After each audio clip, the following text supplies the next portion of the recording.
I've got Jonathan Weber with me today. He is a mindfulness yoga teacher and a beautiful visionary artist. He does these incredibly beautiful paintings that are very activating.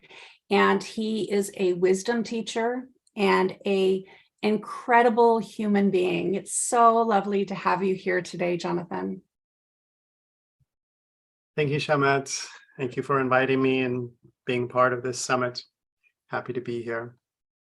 In a nutshell, if you were the leader, what would be your plan to create this new kind of leadership in the world? And what do you see if you could be like with a bow and an arrow and shoot that arrow towards the target of helping this world become a better place and have a better relationship with leadership and with power?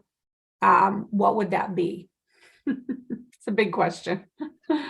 Yeah, it's a really big question. It's a great question. And it's hard to answer in a nutshell or in a short way, but I will do my best.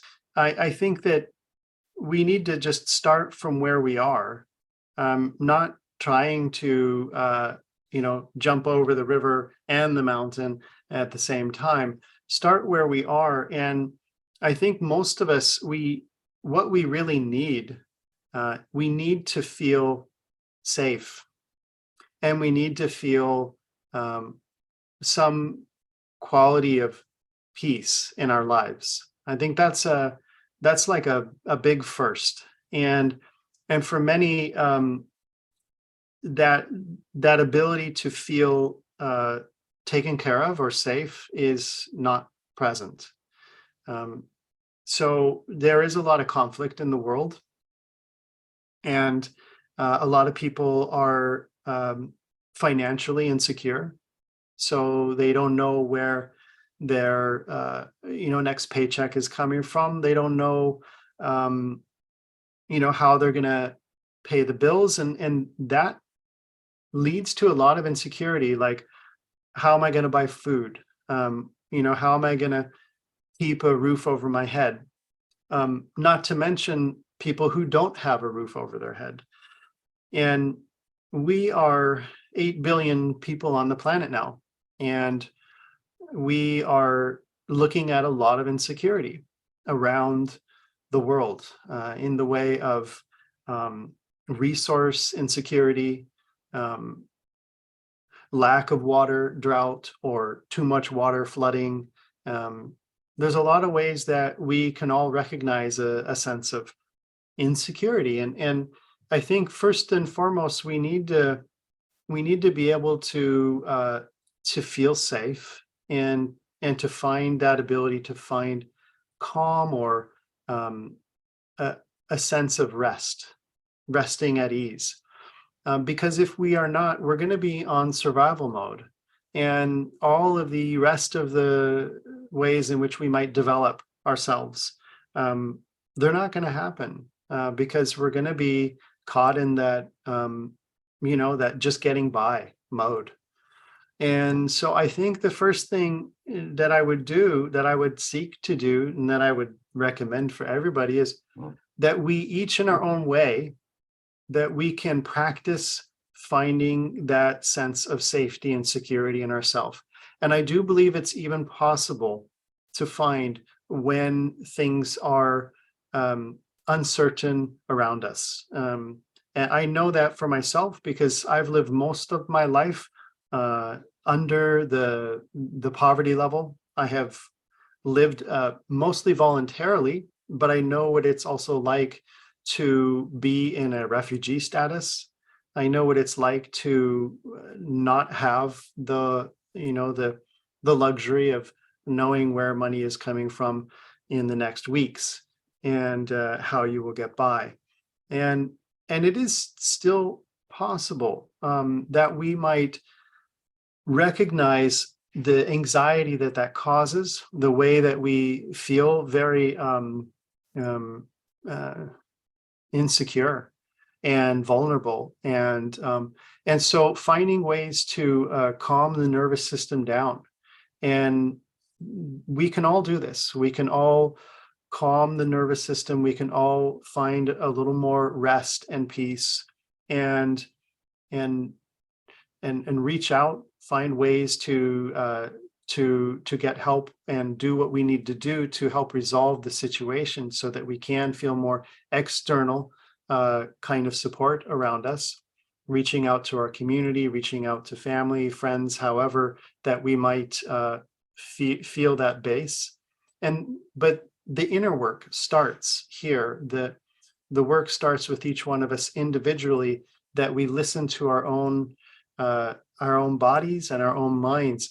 And that's why the work that I do with mindfulness and compassion and that mindful yoga practice is really about learning these techniques of working with the breath, calming the nervous system down. It's not that complicated. It doesn't have to be. It's not a very complex practice, but it means that we need to be responsible for ourselves. And so if each one of us could be responsible in that way, for finding a little more calm and peace in our own system, then we might be able to start making conscious choices in the way we are in the world. We might feel that we have choice, that we can choose to respond in a more heartful way instead of reacting, for example, like I was talking about. I think that's very important, because I think the next step is that we all are consciously acting in the world to make the world a better place, in the way that we shop and use our money, in the way that we decide on our elected officials, in the ways that we are voicing or making heard our voice about the need to protect the environment, or not pollute, or not bring more toxins, etc., into play in the world. That all comes from a place of feeling at peace in oneself. And that's something that I learned from my work as an activist, that inner world peace starts with inner peace. It's a cliche, but I think it's very, very true. That's so true. And, most of the cliches are cliches for a reason. That's what I've been finding out. I love that. I love that so much. And I do have one more question. And the question is, what does awakening the new feminine paradigm mean to you? I do think about the feminine and masculine archetypes as like I think about the yin and the yang in the Taoist traditions, as having these polarities. And the old paradigm perhaps is maybe very very much representing the masculine, the imbalanced masculine aspect, where it is very much about outer or external control or activity through force. And I think of the feminine aspect as in the ways that I was talking about earlier and explaining earlier, that feminine quality of non-reactivity, the ability to restrain, to be able to hold back instead of needing to act out forcefully, or to assert or have to be assertive, but rather more supportive, or more encouraging, more empowering through holding up from below, rather than forcing down from above. So like in the Taoist tradition, the masculine is like the mountain, and the feminine is like the valley. So the valley holds all that moisture, holds the rivers and the oceans and the flowing waters, and that ability to be the ground and be the support. That to me, that receptive quality is also a power. And I don't necessarily think that like I have mentioned this before with what I've witnessed in Norway, where I live now, in the feminist movement, where it's not necessarily about the feminist quality of trying to just be equal to the masculine, that the feminine would then sort of be equal to what we see in the old paradigm now as that masculine driving force, but rather that it is the new feminine, like you have in the name, that it is a new paradigm. It's a new way of being, and a new way of approaching leadership, a new way of being in power. And in those ways, like I have talked about before, it's more connected to the heart. It's more connected to compassion, to empathy, sympathy, the altruism, which really does care for others in an honest way, not just like, I represent the people, look at me, but really, I care for the people, so I will selflessly continue to work to support people, like Mother Teresa did when she was helping all the poor people in India, selflessly giving of her time and energy and work, and living in poverty amongst others. We could look at all of these great leaders who selflessly worked towards their goal, and how admirable that is, how we can look to them as leaders, because they weren't seeking to be powerful people. They weren't seeking to be influential. They were not trying to be a force to be reckoned with. They were not trying to control others, but because they were so genuinely of service, coming from their heart, helping other people, we can look to them and we want to follow them. We want to follow their example. We are inspired by the life that they live. I think that is a kind of a feminine quality of leadership.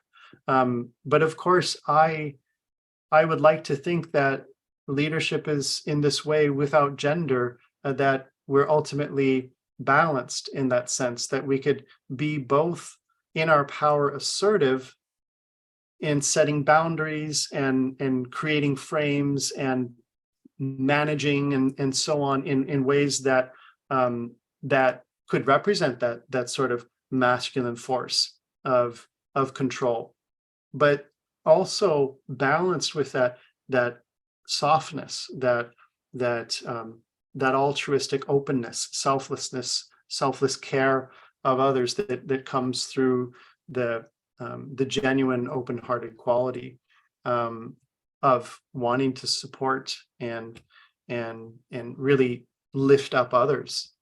And I think of the qualities that come to me, that come to mind when I think of this, is the power that comes from a mother who steers her family, steers the ship of the family, not necessarily through being in control, but because she is guiding the lives of the children and supporting the family structure. And she doesn't have to be loud and charismatic, but people might know that she has power to make decisions and to lead that family structure, because of the way that she supports, because of those qualities.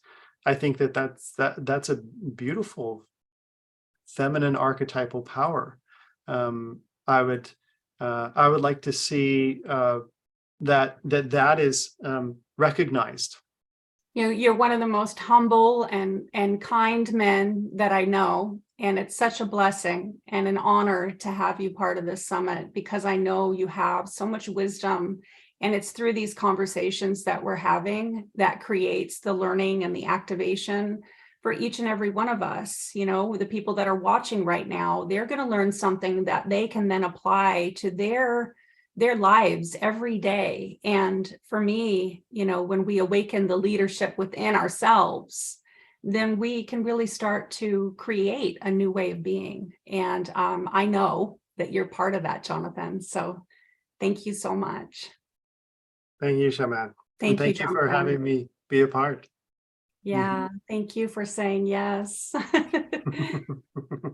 I'm really looking forward to diving deeper into all of these points because there's so much here for the Leadership Summit.